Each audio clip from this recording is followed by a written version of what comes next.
ബൈബിളിലെ ദൈവത്തിൻ്റെ മഹാരഥന്മാർ.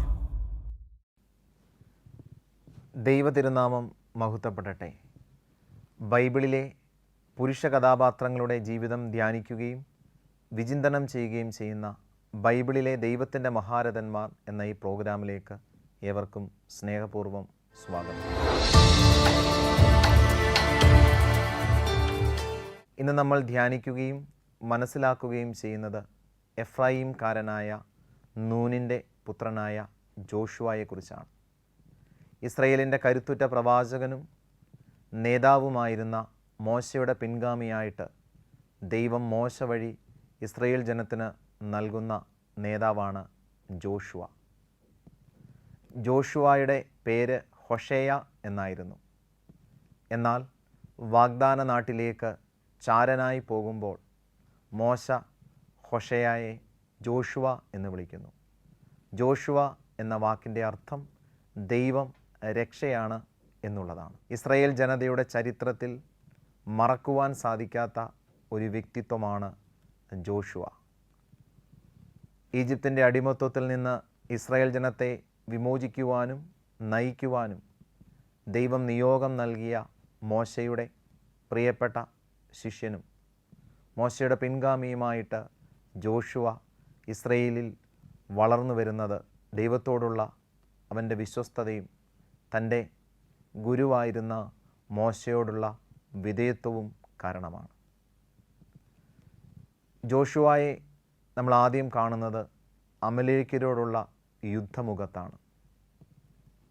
ഇസ്രായേൽ ജനം ഈജിപ്തിൻ്റെ അടിമത്വത്തിൽ നിന്ന് ദൈവം വാഗ്ദാനം ചെയ്ത വാഗ്ദത്ത നാട്ടിലേക്ക് യാത്രയാകുമ്പോൾ വഴിമധ്യേ അവർക്ക് അമലേക്യരോട് യുദ്ധം ചെയ്യേണ്ടി വരുന്നു. അപ്പോൾ മോശ വിളിക്കുന്നത് ജോഷുവയെയാണ്. ജോഷുവയെ വിളിച്ചിട്ട് മോശ പറയുകയാണ്, നമ്മുടെ കൂട്ടത്തിലുള്ള യുവാക്കളുമായിട്ട് നീ യുദ്ധത്തിന് പുറപ്പെടുക. അങ്ങനെ യുവാക്കൾ ജോഷുവയുടെ നേതൃത്വത്തിൽ അമലേക്യരോട് യുദ്ധം ചെയ്യുമ്പോൾ മോശയും അഹ്റോനും ഹൂറും മലയിൽ കരങ്ങൾ ഉയർത്തി പ്രാർത്ഥിച്ച് ഇസ്രായേൽ ജനത്തിന് വിജയം സമ്മാനിക്കുന്നു. ജോഷുവയുടെ എല്ലാ പ്രവർത്തനങ്ങളും മോശയുടെ അനുഗ്രഹത്തോടും പ്രാർത്ഥനയോടും കൂടിയാണ് ഫലദായകമായി തീർന്നിരുന്നത് എന്ന് ഈ പ്രവൃത്തിയിലൂടെ നമുക്ക് കാണുവാനായിട്ട് സാധിക്കും. ഇസ്രായേൽ ജനത്തിൻ്റെ കരുത്തുറ്റ നേതാവും മോശയുടെ വിശ്വസ്തനും ദൈവത്തിൻ്റെ പ്രീതിക്ക് പാത്രവുമായിട്ട് ജോഷുവ മാറുന്നത് ഒരുപാട് സംഭവങ്ങളിലൂടെയാണെന്ന് നമുക്ക് കാണുവാനായിട്ട് സാധിക്കും. വാഗ്ദാന നാട് നോക്കിക്കണ്ട് മനസ്സിലാക്കി വരുവാനായിട്ടും ആ രാജ്യത്തിൻ്റെ ശക്തിയും ദൗർബല്യവും തിരിച്ചറിയുവാനുമായിട്ടും മോശ 12 പേരെ വാഗ്ദാന നാട്ടിലേക്ക് ചാരന്മാരായിട്ട് അയക്കുകയാണ്. 12 പേരിൽ 10 പേരും മടങ്ങി വന്ന് വളരെ മോശം അഭിപ്രായമാണ് വാഗ്ദാന നാടിനെക്കുറിച്ച് പറയുന്നത്. അവിടുത്തെ രാജാക്കന്മാർ കരുത്തുറ്റവരും മല്ലന്മാരും നമ്മെ നശിപ്പിക്കുവാനായിട്ട് കാത്തിരിക്കുന്നവരും ആണെന്ന് ഒരു തെറ്റായ വാർത്ത ഇസ്രായേൽ ജനത്തിനിടയിൽ ഈ 10 ചാരന്മാർ നൽകുന്നു. എന്നാൽ ജോഷുവയും കാലേബും തിരികെ വന്നിട്ട് ഇസ്രായേൽ ജനത്തോടും മോശയോടും പറയുകയാണ്, ദൈവം നമുക്ക് വേണ്ടി ഒരുക്കിയിരിക്കുന്ന വാഗ്ദാന നാട് പാലും തേനും ഒഴുകുന്ന ഇടമാണ്. ആ മനുഷ്യർ നമ്മളെ പേടിച്ചിരിക്കുകയാണ്. ഇങ്ങനെ നന്മ പറയുന്നു. ദൈവത്തോട് നമ്മൾ ചേർന്ന് നിന്നാൽ, ദൈവത്തോട് നമ്മൾ വിശ്വസ്തത പുലർത്തിയാൽ ദൈവം തീർച്ചയായിട്ടും നമുക്ക് ആ നാട് സ്വന്തമായിട്ട് നൽകും. ആ നാട്ടിൽ സന്തോഷത്തോടും സമാധാനത്തോടും നമുക്ക് ജീവിക്കുവാൻ സാധിക്കും എന്നൊക്കെ വളരെ നന്മയായിട്ട് ജോഷുവ സംസാരിക്കുന്നു. എന്നാൽ ഇസ്രായേൽ ജനം വിശ്വസിക്കുന്നത് ആദ്യത്തെ 10 ചാരന്മാരുടെ വാക്കുകളാണ്. അങ്ങനെ മോശയ്ക്കും അഹ്റോനുമെതിരായിട്ട് ഇസ്രായേൽ ജനം പിറുപിറുക്കുന്നു. ആ അവസരത്തിൽ മോശയും അഹ്റോനും ഇസ്രായേൽ ജനത്തിന് മുൻപിൽ കമിഴ്ന്ന് വീണ് പ്രാർത്ഥിക്കുന്നു. ഈ അവസരത്തിൽ ജോഷുവ മുന്നോട്ട് വരികയും മോശയ്ക്കും അഹ്റോനും വേണ്ടി സംസാരിക്കുകയും വാഗ്ദാന നാടിൻ്റെ നന്മയെക്കുറിച്ച് പറയുകയും ദൈവത്തോടുള്ള വിധേയത്വത്തെക്കുറിച്ച് ദൈവജനത്തെ ഓർമ്മിപ്പിക്കുകയും ചെയ്യുന്നു. ഈ സാഹചര്യത്തിൽ ജോഷുവയോട് അവർക്ക് ദേഷ്യം തോന്നുകയും ജോഷുവയെയും കാലേബിനെയും കല്ലെറിഞ്ഞ് കൊല്ലുവാനായിട്ട് അവർ ആലോചന നടത്തുകയും ചെയ്യുന്നു. അപ്പോഴാണ് മോശയുടെയും അഹ്റോൻ്റെയും പ്രത്യേക പ്രാർത്ഥന വഴി ഒരു മഹാമാരി ഇസ്രായേൽ ജനത്തിൻ്റെ മധ്യത്തിൽ വന്നു പതിക്കുന്നതും അനേകർ മരിക്കുകയും ചെയ്യുന്നത്. അപ്പോൾ തീർച്ചയായിട്ടും ജോഷുവ എന്ന് പറയുന്ന വ്യക്തി മോശയ്ക്ക് എത്രമാത്രം പ്രാധാന്യം കൊടുക്കുന്നുണ്ടെന്ന് ഈ ഒരു സംഭവത്തിലൂടെ മനസ്സിലാക്കുവാനായിട്ട് സാധിക്കും. തൻ്റെ ജീവൻ അപകടത്തിൽ വെച്ചിട്ടും മോശയെ സഹായിക്കുവാനും ദൈവിക പ്രമാണങ്ങളെ ചേർത്ത് പിടിക്കുവാനുമായിട്ട് ജോഷുവ എന്ന് പറയുന്ന ഈ യുവാവ് പരിശ്രമിക്കുന്നു. പിന്നീട് സീനായ് മലയിലേക്ക് ദൈവിക പ്രമാണങ്ങളും കൽപ്പനകളും സ്വീകരിക്കുവാനും ദൈവത്തെ ദർശിക്കുവാനും ദൈവത്തോട് സംസാരിക്കുവാനുമായിട്ട് മോശ കടന്നു പോകുമ്പോൾ ജോഷുവയെ കൂട്ടിക്കൊണ്ടാണ് പോകുന്നത്. അങ്ങനെ ജോഷുവയ്ക്കൊരു പ്രത്യേക സ്ഥാനം മോശ നൽകുന്നതായിട്ട് നമുക്ക് കാണുന്നതിന് സാധിക്കും. സമാഗമ കൂടാരത്തിൽ മോശ പ്രാർത്ഥിക്കുമ്പോൾ അവനോടൊപ്പം ജോഷുവയുണ്ട്. എന്നാൽ മോശ സമാഗമ കൂടാരത്തിൽ നിന്ന് ഇറങ്ങിപ്പോരുമ്പോഴും ആ സമാഗമ കൂടാരം വിട്ടുപോകാതെ പ്രാർത്ഥനയിലായിരിക്കുന്ന ജോഷുവയെ നമുക്ക് കാണുന്നതിന് സാധിക്കും. മുന്നോട്ടുള്ള യാത്രകളിലൊക്കെ നമുക്ക് തിരിച്ചറിയാൻ സാധിക്കുന്ന പ്രധാനപ്പെട്ട കാര്യം, ജോഷുവ എന്ന് പറയുന്ന വ്യക്തി ദൈവത്തോടുള്ള വിധേയത്വവും വിശ്വസ്തതയും ദൈവജനത്തോടുള്ള സ്നേഹവും യുദ്ധത്തിൽ പ്രാവീണ്യവും ഉള്ള നല്ല ഒരു നേതാവായിരുന്നു. നേതാവെന്ന നിലയിൽ അവൻ എല്ലാ തരത്തിലും തൻ്റെ ഗുരുവായിരുന്ന മോശയെ അനുസരിക്കുകയും മാനിക്കുകയും ചെയ്തിരുന്നു. അങ്ങനെ മോശയോട് ചേർന്ന് മുന്നോട്ട് പോകുന്ന ഒരു സാഹചര്യത്തിൽ ഒരു കുറവ് ജോഷുവയുടെ ജീവിതത്തിൽ നമുക്ക് കാണുവാനായിട്ട് സാധിക്കും.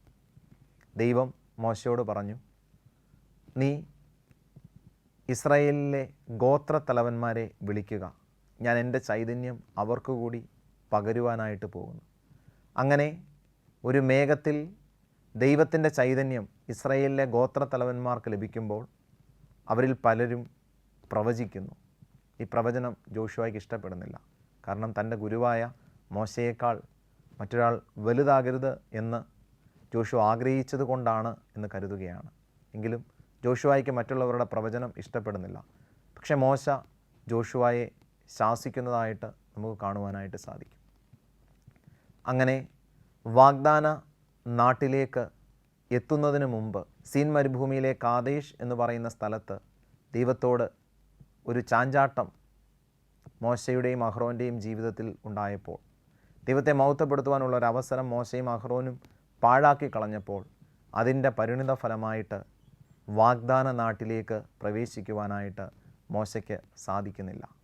എന്നാൽ ഉയർന്ന ഒരു മലമുകളിൽ കയറി നിന്നുകൊണ്ട് വാഗ്ദാന നാട് ഒന്ന് ദർശിക്കുവാൻ മാത്രമാണ് ദൈവം മോശയ്ക്ക് അവസരം നൽകുന്നത്.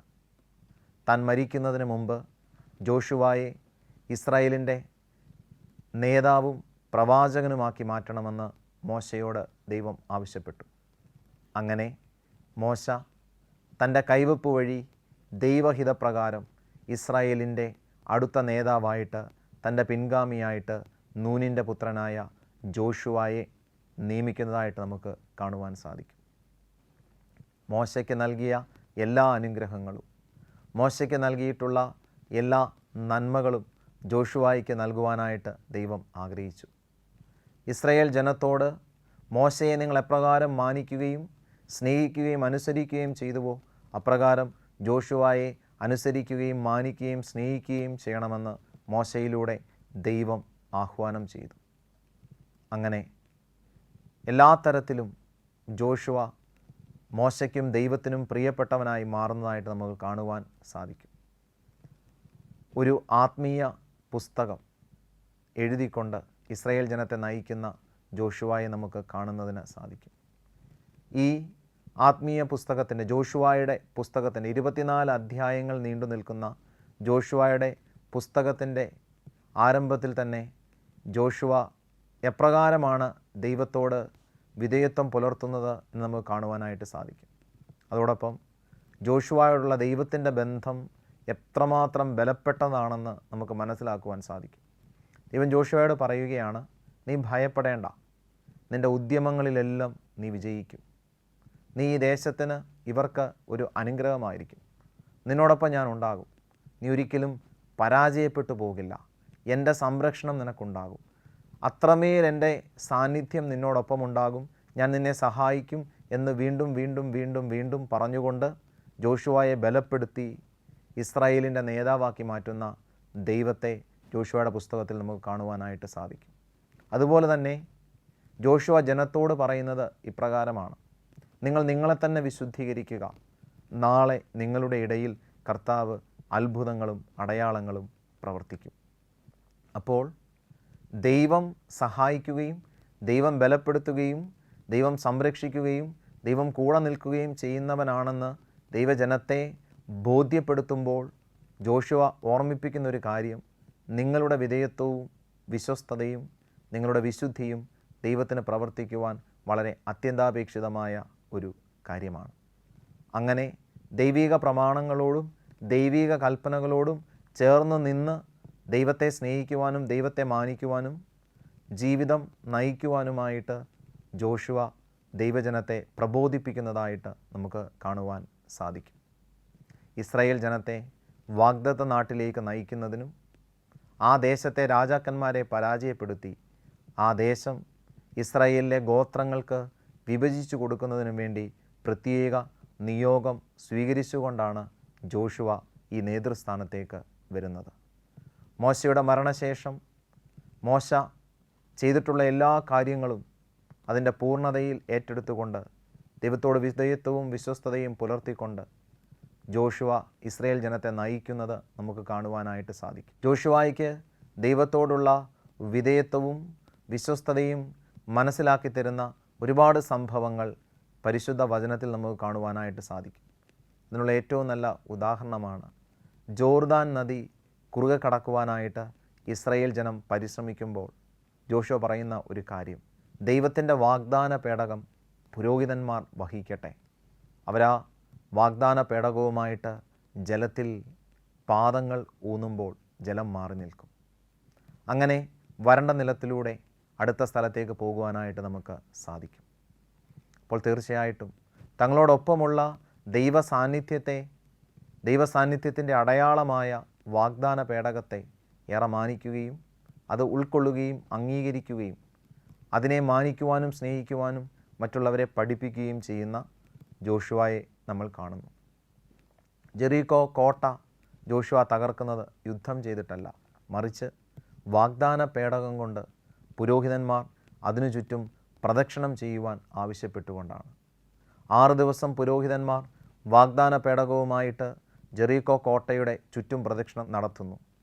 7-ാം ദിവസം പ്രദക്ഷിണം പൂർത്തിയാക്കി പുരോഹിതന്മാർ കാഹളമൂതുമ്പോൾ ജെറീക്കോ കോട്ട തകർന്നു വീഴുന്നു.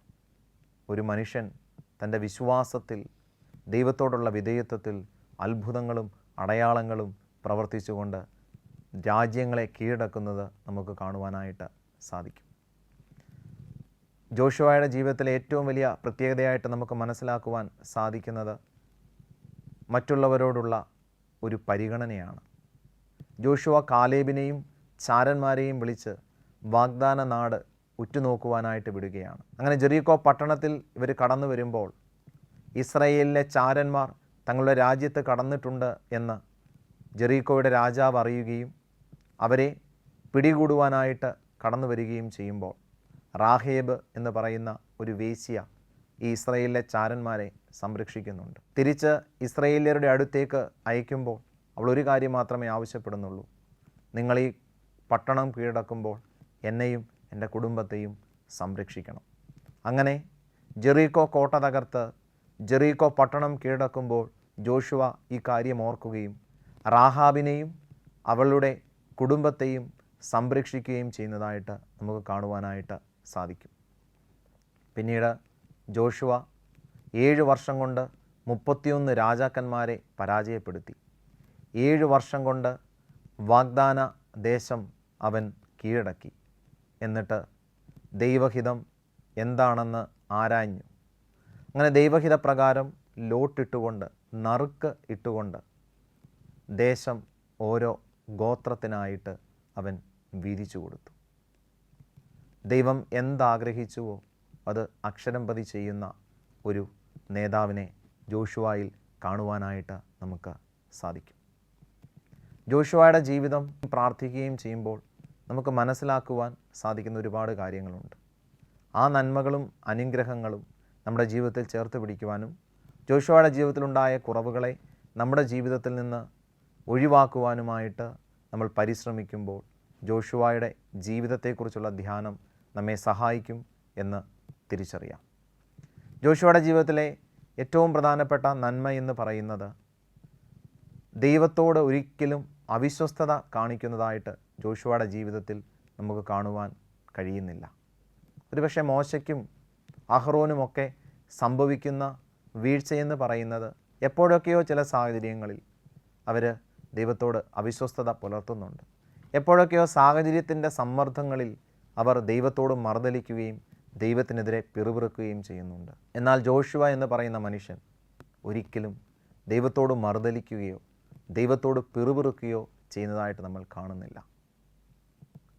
പ്രിയപ്പെട്ടവരെ, സാഹചര്യത്തിൻ്റെ സമ്മർദ്ദമല്ല ദൈവത്തോടുള്ള നമ്മുടെ ബന്ധവും ദൈവത്തോടുള്ള നമ്മുടെ വിശ്വസ്തതയും ദൈവത്തോടുള്ള നമ്മുടെ വിധേയത്വവും നമ്മുടെ നിയോഗവും തീരുമാനിക്കേണ്ടത് എന്ന് നമുക്ക് തിരിച്ചറിയാം. സാഹചര്യത്തിൻ്റെ സമ്മർദ്ദം നമ്മെ സ്വാധീനിക്കാതെ ദൈവത്തിൻ്റെ വചനവും ദൈവത്തോടുള്ള വിധേയത്വവും വിശ്വസ്തതയും നമ്മെ സ്വാധീനിക്കട്ടെ. രണ്ടാമതായിട്ട്, മോശ എന്ന് പറയുന്ന തൻ്റെ ഗുരുവിനോടുള്ള ഒരു സ്നേഹവും അദ്ദേഹത്തിൻ്റെ വാക്കുകളോടുള്ള ബഹുമാനവും അത് ജോഷുവയുടെ ജീവിതത്തിൽ പ്രത്യേകം എടുത്തു പറയേണ്ട ഒരു കാര്യമാണ്. നമ്മുടെ ജീവിതത്തിൽ നമ്മുടെ മാതാപിതാക്കളുണ്ട്, നമ്മുടെ പ്രിയപ്പെട്ടവരുണ്ട്, നമ്മുടെ നന്മ ആഗ്രഹിക്കുന്നവരുണ്ട്, നമ്മുടെ ചുറ്റുപാടും മുതിർന്നവരുണ്ട്. ധാർമ്മിക കാര്യങ്ങളും വിശ്വാസ സംബന്ധമായ കാര്യങ്ങളും നമുക്ക് പകർന്നു തരികയും നമുക്ക് പങ്കുവെച്ച് തരികയും ചെയ്യുന്നവരുണ്ട്. ഒരർത്ഥത്തിൽ അല്ലെങ്കിൽ മറ്റൊരർത്ഥത്തിൽ നമ്മുടെ ജീവിതത്തെ നന്മയിൽ ക്രമീകരിക്കുവാനായിട്ട് നമുക്ക് ചുറ്റും അനേകരുണ്ട്. പക്ഷേ ഇവരെ നമ്മൾ എങ്ങനെയാണ് സ്വീകരിക്കുകയും മാനിക്കുകയും ചെയ്യുന്നത്? നമ്മുടെ നന്മകളെ ചൂണ്ടിക്കാട്ടി നമ്മളെ പ്രോത്സാഹിപ്പിക്കുകയും നമ്മുടെ തിന്മകൾ അതിനെക്കുറിച്ച് ഒരക്ഷരം പോലും മിണ്ടാതിരിക്കുകയും ചെയ്യുന്നവരെയാണ് നമുക്കിഷ്ടം. എന്നാൽ നമ്മുടെ കുറവുകളെ പറഞ്ഞു തരുന്നവരെ നമുക്കിഷ്ടമല്ല. നമ്മുടെ ബലഹീനതകൾ ചൂണ്ടിക്കാണിച്ചു തരുന്നവരെ നമുക്കിഷ്ടമല്ല. നമ്മെ നയിക്കുവാനായിട്ട് ദൈവം നിയോഗിച്ചവരെ നമുക്കിഷ്ടമല്ല. കാരണം നമ്മൾ ആഗ്രഹിക്കുന്ന രീതിയിൽ ജീവിക്കുവാൻ പലപ്പോഴും അവരുടെ വാക്കും പ്രവൃത്തിയുമൊക്കെ തടസ്സമാകുന്നു. അല്ലെങ്കിൽ നമ്മുടെ ചില ഇഷ്ടങ്ങൾക്ക് അവർ എതിര് നിൽക്കുന്നു. അതിനാൽ തന്നെ അവരെ ഉൾക്കൊള്ളുവാനോ സ്വീകരിക്കുവാനോ മാനിക്കുവാനോ അംഗീകരിക്കുവാനോ നമുക്ക് സാധിക്കാതെ പോകുന്നു. പലപ്പോഴും ഇന്ന് മക്കളുടെ ശത്രുക്കൾ മാതാപിതാക്കളാണ്. പലപ്പോഴും ഇന്ന് മക്കളുടെ ശത്രുക്കൾ ആത്മീയ പിതാക്കന്മാരാണ്. മക്കളുടെ സ്നേഹിതർ അവരുടെ സുഹൃത്തുക്കൾ മാത്രമായിട്ട് തീരുകയാണ്. സഹോദരങ്ങളുടെ ശത്രുക്കൾ സഹോദരങ്ങൾ തന്നെയാണ്. ബന്ധുമിത്രാദികളൊക്കെ തന്നെയാണ് നമ്മുടെ ശത്രുക്കൾ. പ്രിയപ്പെട്ടവരും ഗുരുഭൂതരും ഒക്കെ തന്നെയാണ് നമ്മുടെ ശത്രുക്കൾ. എത്രയോ കുഞ്ഞുങ്ങൾ അവരുടെ അധ്യാപകർക്കെതിരെ പരാതികളും പരിഭവങ്ങളുമായിട്ട് മുന്നോട്ട് വരുന്നു. അപ്പോൾ നമുക്ക് നന്മ പ്രദാനം ചെയ്യുവാനായിട്ട് ആഗ്രഹിക്കുന്ന അനേകർ നമ്മുടെ ചുറ്റുമുണ്ട്. നമ്മെ നയിക്കുവാനും നമ്മെ ദൈവസന്നിധിയിൽ ചേർത്ത് നിർത്തുവാനും ധാർമ്മിക ജീവിതം പകർന്നു തന്ന് നമ്മെ ശക്തിപ്പെടുത്തുവാനും നല്ല മനുഷ്യരായി നമ്മെ രൂപപ്പെടുത്തുവാനും ആഗ്രഹിക്കുന്ന അനേകർ നമ്മോടൊപ്പമുണ്ട്. പക്ഷേ അവരെ ഉൾക്കൊള്ളുവാൻ നമുക്ക് സാധിക്കാതെ പോകുന്നുണ്ട്. അവരെ മനസ്സിലാക്കുവാൻ നമുക്ക് സാധിക്കാതെ പോകുന്നുണ്ട്. കാരണം നമ്മുടെ ബലഹീനതകളാണല്ലോ നമുക്ക് കൂടുതൽ ഇഷ്ടം. നമ്മെ ആരും ചോദ്യം ചെയ്യുന്നതും നമ്മെ ആരും ഉപദേശിക്കുന്നതും ഇഷ്ടം ഇല്ലാത്ത ഈ കാലത്ത് ജോഷുവ എന്ന് പറയുന്ന മനുഷ്യൻ നമ്മെ ഓർമ്മിപ്പിക്കുന്നു. നിൻ്റെ നന്മ ആഗ്രഹിക്കുകയും നിന്നെ ബലപ്പെടുത്തുകയും നിന്നെ നയിക്കുകയും ചെയ്യുവാനായിട്ട് നിൻ്റെ ചുറ്റുപാടുമുള്ളവരെ നീ ചേർത്ത് പിടിക്കണം. മോശയോട് ഒരു വാക്കുപോലും മറുതലിച്ച് പറയാതെ മോശ എന്ന ഗുരുവിനെ മാനിക്കുകയും സ്നേഹിക്കുകയും ചെയ്തതുപോലെ നമ്മോടൊപ്പമുള്ളവരെ, നമ്മുടെ ഗുരുക്കന്മാരെ, നമ്മുടെ പ്രിയപ്പെട്ടവരെ, നമ്മുടെ നന്മ ആഗ്രഹിക്കുന്നവരെ, നമ്മുടെ മാതാപിതാക്കളെ ചേർത്ത് പിടിക്കുവാനും മാനിക്കുവാനും അവരോടൊപ്പമായിരിക്കുവാനും നമുക്ക് സാധിക്കണം. മൂന്നാമതായിട്ട് ജോഷുവയുടെ ജീവിതത്തിൽ നമ്മൾ കാണുന്ന ഏറ്റവും പ്രധാനപ്പെട്ട കാര്യം റാഹാബിനെ ജോഷുവ സ്വീകരിക്കുകയും സഹായിക്കുകയും ചെയ്യുന്നു. തനിക്കൊരു സഹായം ചെയ്ത റാഹാബിനെ സഹായം ചെയ്യേണ്ടി വരുന്ന അവസരത്തിൽ മാറ്റി നിർത്താതെ തള്ളിപ്പറയാതെ ജോഷുവ സഹായിക്കുന്നു. നമ്മുടെ ജീവിതത്തിൽ ഇന്നൊരു പക്ഷേ ഏറ്റവും കൂടുതൽ വീഴ്ച വരുന്നൊരു മേഖലയെന്ന് പറയുന്നത് മറ്റുള്ളവരെ ചേർത്ത് നിർത്തുവാനായിട്ട് നമുക്ക് സാധിക്കാതെ പോകുന്നു എന്നുള്ളതാണ്. നമ്മുടെ ആവശ്യങ്ങളിൽ അവരെ നമുക്ക് ആവശ്യമുണ്ട്. എന്നാൽ അവരുടെ ആവശ്യങ്ങളിൽ കൂടെ നിൽക്കുവാൻ നമുക്ക് സാധിക്കുന്നുണ്ട്?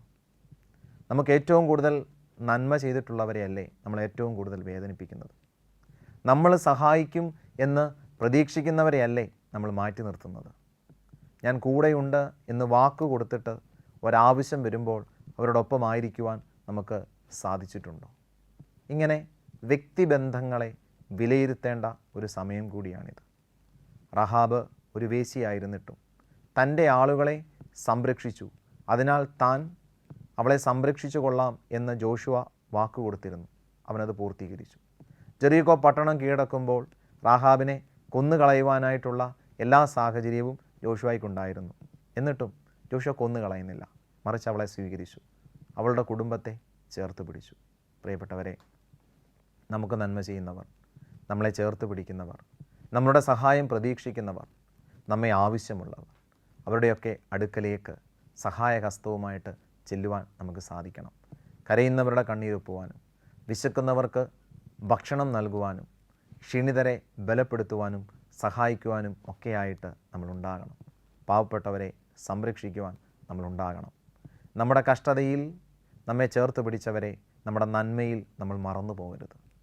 നമ്മുടെ വേദനകളുടെയും യാതനകളുടെയും നടുവിൽ ബലപ്പെടുത്തിയവരെ നമ്മുടെ സന്തോഷത്തിൻ്റെയും ആനന്ദത്തിൻ്റെയും നടുവിൽ നമ്മൾ മറന്നു പോകരുതെന്ന് ജോഷുവയുടെ ജീവിതം നമ്മെ പഠിപ്പിക്കുന്നു. അടുത്തതായിട്ട് ജോഷുവയുടെ ജീവിതത്തിലേക്ക് കടന്നു വരുമ്പോൾ നമുക്ക് കാണുവാൻ സാധിക്കുന്നൊരു കാര്യം, ജോഷുവ നിരന്തരം ദൈവജനത്തെ ഉദ്ബോധിപ്പിക്കുന്നൊരു കാര്യമുണ്ട്. നിങ്ങൾ ദൈവത്തോട് ഒരിക്കലും അവിശ്വസ്തത പുലർത്തരുത്. നിങ്ങൾ ദൈവത്തെ തള്ളിപ്പറയരുത്. നിങ്ങൾ ദൈവത്തെ മാറ്റി നിർത്തരുത്. ജോഷുവ വീണ്ടും അവരോട് പറയുകയാണ്, മുന്നോട്ടുള്ള യാത്രയിൽ നിങ്ങൾ അനേകരെ കണ്ടുമുട്ടും. വ്യത്യസ്തരായിട്ടുള്ള മതസ്ഥരെ നിങ്ങൾ കണ്ടുമുട്ടും. അവരുടെ വിശ്വാസമോ അവരുടെ ജീവിത രീതിയോ അവരുടെ ജീവിത ശൈലിയോ നിങ്ങളെ സ്വാധീനിക്കരുത്. നിങ്ങൾ വിഗ്രഹാരാധകരായി പോകരുത്. ജോഷുവയുടെ ഈ ഉപദേശം ഈ കാലഘട്ടത്തിന് ഏറ്റവും പ്രധാനപ്പെട്ട ഒരു ഉപദേശമാണ്. കാരണം ദൈവത്തെ മറക്കുന്ന ഒരു തലമുറ, ദൈവഭയമില്ലാത്ത ഒരു തലമുറ, ദൈവത്തെ വേണ്ട എന്ന് വെക്കുന്ന ഒരു തലമുറ, ആണും പെണ്ണും തമ്മിലൊക്കെയുള്ള വിവാഹം നടത്തിക്കൊണ്ട് കൗദാശികമായിട്ടുള്ള കുടുംബജീവിതങ്ങളെ തകർത്തു കളയുന്ന ഒരു തലമുറ, മദ്യപാനത്തിനും മയക്കുമരുന്നിനും ലഹരി വസ്തുക്കൾക്കുമൊക്കെ പിന്നാലെ പാഞ്ഞുകൊണ്ട് ധാർമ്മികത നഷ്ടപ്പെടുത്തി കളയുന്ന ഒരു തലമുറ. ആ തലമുറയോട് ജോഷുവയുടെ ഉപദേശം വളരെ പ്രസക്തമാണ്. നിങ്ങൾ ദൈവത്തെ മറക്കരുത്. നിങ്ങൾ മറ്റുള്ളവരെ കണ്ടുമുട്ടുമ്പോൾ അവരുടെ ജീവിത സാഹചര്യങ്ങൾ നിങ്ങളെ സ്വാധീനിക്കരുത്. നിങ്ങൾ വിഗ്രഹാരാധകരായി പോകരുത്. ക്രിസ്ത്യാനി എന്ന നിലയിൽ ഒരു ധാർമ്മികത നമുക്കുണ്ട്. ക്രിസ്ത്യാനി എന്ന നിലയിൽ നമുക്ക് ജീവിക്കുവാനായിട്ട് ദൈവവചനം നമുക്ക് നൽകപ്പെട്ടിട്ടുണ്ട്. ക്രിസ്ത്യാനി എന്ന നിലയിൽ നമുക്ക് നമ്മുടേതായിട്ടുള്ള ആരാധന പാരമ്പര്യമുണ്ട്, ആരാധന ശൈലിയുണ്ട്, അതിൻ്റെ ഒരു പൈതൃകമുണ്ട്. ഇത് നഷ്ടപ്പെടുത്തി കളയുവാൻ നമ്മൾ ഒരിക്കലും പരിശ്രമിക്കരുത്. ദൈവത്തെ വേണ്ട എന്ന് വെക്കരുത് ഒരിക്കലും. കാരണം നമുക്ക് വേണ്ടി മരിച്ചവനാണ് നമ്മുടെ ദൈവം.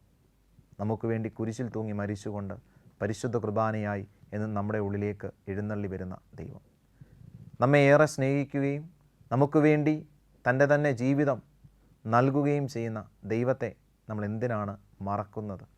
ഈ ഒരു ചോദ്യം അത് വളരെ പ്രസക്തമായൊരു ചോദ്യമാണ്. ജോഷുവയുടെ ജീവിതം ധ്യാനിക്കുകയും പ്രാർത്ഥിക്കുകയും ചെയ്യുമ്പോൾ ജോഷുവ വീണ്ടും ആവർത്തിച്ച് പറയുന്ന ഒരു കാര്യം ദൈവത്തോടുള്ള വിശ്വസ്തതയും ഗുരുഭൂതരോടുള്ള വിധേയത്വവുമാണ്. ഇത് രണ്ടുമുണ്ടെങ്കിൽ നമ്മുടെ ജീവിതം അനുഗ്രഹിക്കപ്പെടുകയും നമ്മിൽ ഏൽപ്പിക്കപ്പെട്ടിരിക്കുന്ന നിയോഗങ്ങളും ഉത്തരവാദിത്തങ്ങളും അതിൻ്റെ പൂർണ്ണതയിൽ ചെയ്യുവാൻ നമുക്ക് സാധിക്കുകയും ചെയ്യും. പ്രിയപ്പെട്ടവരെ, ജോഷുവയെ പോലെ ദൈവിക പ്രമാണങ്ങളും ദൈവിക കൽപ്പനകളും അനുസരിച്ചുകൊണ്ട് ദൈവത്തോട് ചേർന്ന് നിന്നുകൊണ്ട് ദൈവിക സംരക്ഷണങ്ങൾ സ്വീകരിക്കുവാനും ഉദ്യമങ്ങളെല്ലാം വിജയിപ്പിക്കുന്ന ദൈവത്തിൻ്റെ തണലിൽ ജീവിതം ചേർത്ത് പിടിക്കുവാനും നമുക്ക് സാധിക്കട്ടെ എന്ന് പ്രാർത്ഥിക്കാം. ദൈവം നമ്മെ ധാരാളമായിട്ട് അനുഗ്രഹിക്കട്ടെ.